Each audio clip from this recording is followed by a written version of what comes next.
and Risk Committee. Karibuni sana. What's no doubt a significant occasion.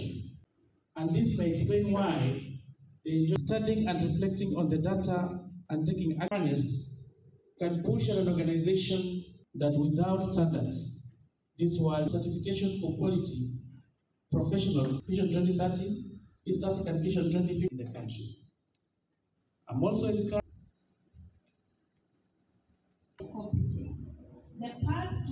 KEBS kazi yake ni kuhakikisha ya kwamba bidhaa ambazo zinakuja hapa lazima quality standard ifike ile kiwango inakubaliwa.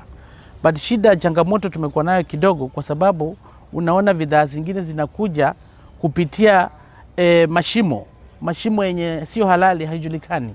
Sasa inaweza kuwa vile vile gumu kwa KEBS kujua iwapo kuna mashimo ingine, na ndio tunaomba serikali kulingana na police service, so that mapolisi ndio watusaidie ili zile mashimo zenye zitakuwa mahali hazijulikani sifungwe. So tukuwe na zile mashimo halali, ambapo kama umetoa bidhaa sikujie airport ama zile zimekujia Uganda, tuko na Malaba kule, tuko na Swam, tuko na Garissa, zile entry points ambazo serikali zinajulikana. Kwa sababu kunapata wanabiashara wengine wanatumia zile mashimo zenye sio halali. In regard to the African Continental Free Trade Area, Kenya Bureau of Standards has been very instrumental in ensuring harmonization of standards at the continental level. So tumekuwa tukifanya mikakati ya kuhakikisha standards zenye zinatoka.